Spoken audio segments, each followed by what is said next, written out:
મિત્રો આ છે પ્રાગપર શાળા નંબર 1 અને આજે આપણે જોવાલાયક સ્થળોની જઈશું મુલાકાતે.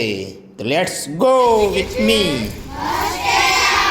બસ સ્ટેશન તો આને જાહેર જગ્યા કહેવાય કે ખાનગી જગ્યા? જાહેર. સરસ. તો બસ સ્ટેન્ડે કયું સાધન આવે?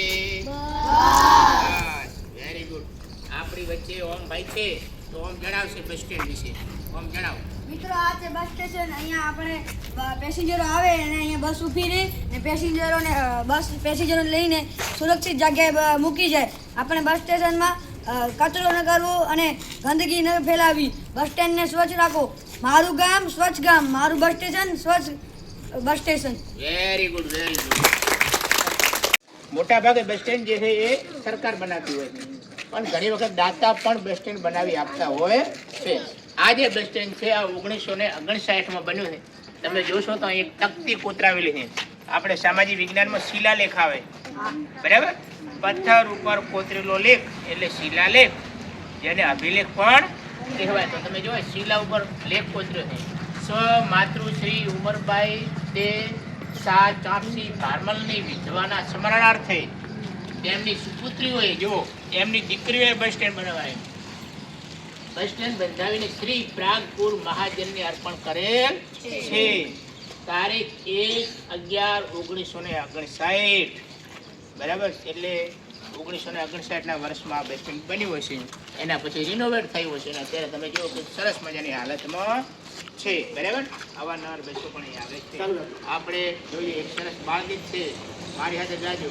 અમે બસમાં ગયા તા ટન ટન ટન, અમે બસમાં ગયા તા ટન ટન ટન, અમે ફરવા ગયા તા ટન ટન ટન, અમે ફરવા ગયા તા ટન ટન ટન.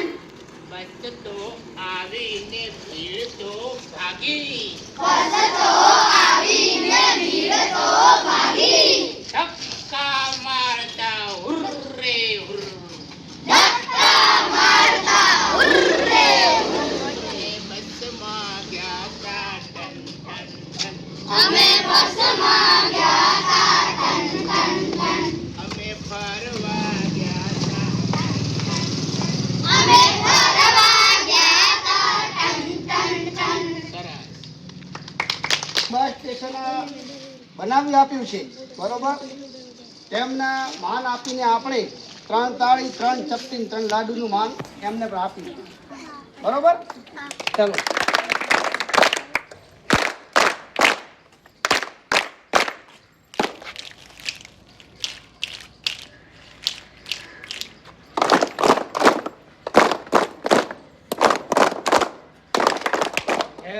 તમારામાંથી કોઈ દાતાર આવો બની શકે, મોટા થઈને બની શકો ને?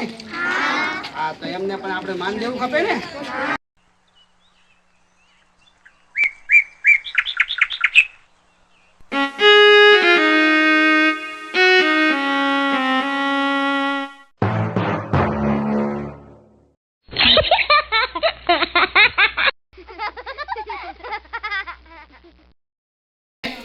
આપણી વચ્ચે કાર્યકર શાંતાબેન છે, તો આપણે શાંતાબેન જણાવશે કે ભાઈ આંગણવાડીની અંદર શું શું કામગીરી થાય છે. બધા મજામાં? લગભગ તો બધા બાળકો અહીંયા આવી ગયા હશે ને મારા હાથનો નાસ્તો પણ ખાધો હશે. ખારી ભાત, મુઠિયા, પુડલા, ઢોકળા, શીરો, સુખડી ખાધું છે? કેવા લાગે તમને? સરસ. દર સોમવાર ગુરુવારના ફ્રૂટ આપવામાં આવે અને દર મહિનાની 4 અઠવાડિયાની અલગ અલગ થીમ હોય 3 થી 6 વર્ષની, જેમ કે શાકભાજી, ફળ, પ્રાણી. અમારે પણ આમ સબ સેન્ટર, ગ્રામ પંચાયત બધાની મુલાકાત લેવાની થાય. બરાબર. બાળકોને અને 4 મંગળવાર હોય મહિનાના. પહેલા મંગળવારના અમે સુપોષણ દિવસ એટલે સગર્ભા માતાની ગોદ ભરાઈ કરીએ. બીજો મંગળવાર આવે ત્યારે અમે 3 થી 6ના 0 થી 6 વર્ષના તમામ બાળકોની વજન ઊંચાઈ અને એમનું ગ્રેડિંગ કરીએ. અને ત્રીજો મંગળવાર જે અન્નપ્રાશન અને બાળ દિનનું થાય, જેમાં 7 માસથી 9 માસનું બાળક થાય ને એ 2 માસમાં એ બાળકને અન્નપ્રાશન કરાવવાનું, જેમાં બાલસુચીમાંથી બનાવેલી રાબ અને ફળ આપવામાં આવે. અને 3 થી 6 વર્ષના બાળકોને કીટ, સ્વચ્છતાની કીટ આપવામાં આવે, જેમ કે સાબુ, કોલગેટ, બ્રશ, નેલ કટર એવી અલગ અલગ થીમ હોય. અને ચોથો મંગળવાર પૂર્ણાશક્તિ હોય, જે 15 થી 18 વર્ષની તમામ કિશોરીઓને અમે બોલાવી અને થીમ મુજબ પ્રવૃત્તિ કરાવીએ. સરસ.